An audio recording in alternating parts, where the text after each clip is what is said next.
আসসালামু আলাইকুম বন্ধুরা, আশা করি আপনারা সকলে ভালো আছেন। আমি সুলতানাস রান্নাঘর থেকে বলছি। আজকে আপনাদের জন্য নিয়ে এসেছি তেলের ঝামেলা ছাড়াই 5 মিনিটের নাস্তার রেসিপি। আপনারা এটা বিকালের নাস্তা বা সকালের ব্রেকফাস্টেও খেতে পারেন। টিফিনের জন্য সেরা একটি খাবার এটি। দেখতে যতটা স্বাদ তার থেকেও বেশি। তাহলে চলুন বেশি কথা না বাড়িয়ে রেসিপিতে চলে যাই। প্রথমেই আমি একটি বাটি নিয়ে নিয়েছি। এখন বাটিতে 1 কাপ আটা দিয়ে দিলাম, আবার হাফ কাপ সুজি দিয়ে দিলাম। দিয়ে আটা ও সুজি খুব ভালোভাবে মিক্স করে নিতে হবে।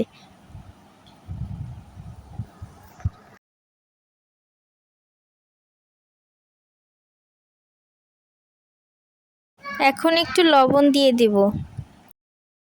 লবণ দিয়ে আবারও সবগুলো উপকরণ খুব ভালোভাবে মিক্স করে নিতে হবে।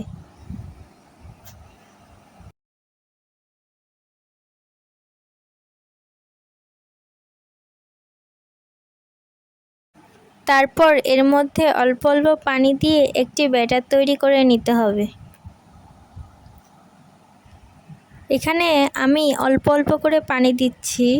একবারে সবটুকু পানি দিলে দেখবেন ব্যাটারটা ভালোভাবে তৈরি হবে না। তাই ঠিক ভিডিওর মতো করে অল্প অল্প করে পানি দিয়ে ব্যাটারটাকে তৈরি করে নেবেন। ব্যাটারটা বেশি ঘনও হবে না, আবার বেশি পাতলাও হবে না। ভিডিওটি দেখে হয়তোবা আপনারা বুঝে গেছেন যে ব্যাটারটার ঘনত্ব ঠিক কতটুকু হবে। এখন এর মধ্যে কিছু পরিমাণ পেঁয়াজ কুচি দিয়ে দিলাম। তারপর কিছু পরিমাণ কাঁচামরিচ দিয়ে দিলাম। তারপর টমেটো ও ধনেপাতা দিয়ে এটাকে খুব ভালোভাবে নাড়িয়ে চাড়িয়ে মিক্স করে নিতে হবে।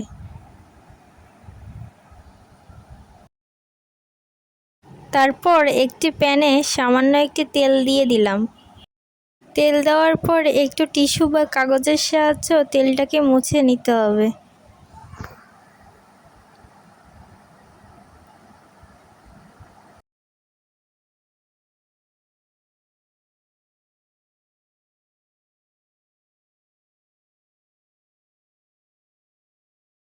তারপর আমি একটি চামচের সাহায্যে ব্যাটারটাকে গোল আকৃতির করে দিয়ে দিব।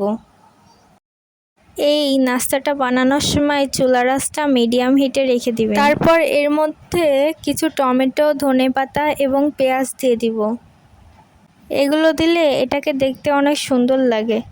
এখন সবগুলো দিয়ে আমি এটাকে ঢেকে রেখে দিব।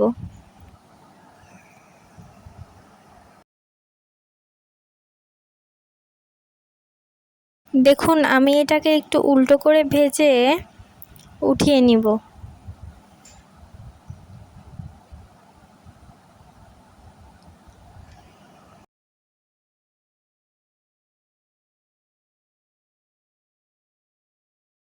এখন আমি আরও একটি নাস্তা তৈরি করে নিব।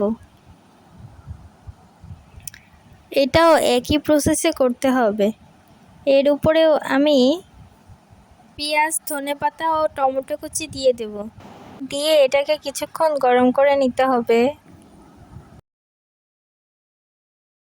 তারপর ঢেকে রেখে দিব। ঢাকনা খুলে ওই পিঠটা আবারও একটু ভেজে নেওয়ার পর আমি এটাকেও তুলে নিব। এভাবেই আমি এক এক করে সবগুলো নাস্তা তৈরি করে নিব।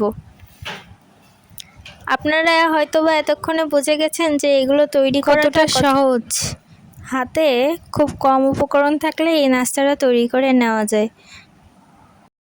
বাচ্চাদের টিফিন, বিকালের নাস্তা বা অফিসে যাওয়ার আগে এই নাস্তাটা আপনারা তৈরি করে, আর এটা বাচ্চা থেকে বড় যে কোনো বয়সের মানুষজনই খেতে পারবে।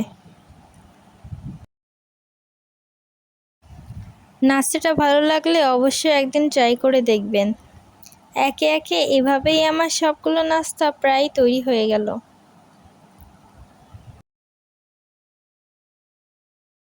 দেখুন আমি সবগুলো নাস্তা তুলে নিয়ে এসেছি। দেখুন কতটা পারফেক্ট হয়েছে আমার নাস্তাগুলো। তাছাড়া এগুলো উপর থেকেও দেখতে অনেক সুন্দর লাগে, তাই বাচ্চারা খুবই খেতে চায় এই নাস্তাটা। ভিডিওটি ভালো লাগলে লাইক, সাবস্ক্রাইব করে আমাদের পাশে থাকবেন। আবারও দেখা হচ্ছে নতুন কোনো এরকম ঝটপট নাস্তার রেসিপিতে। আল্লাহ হাফেজ।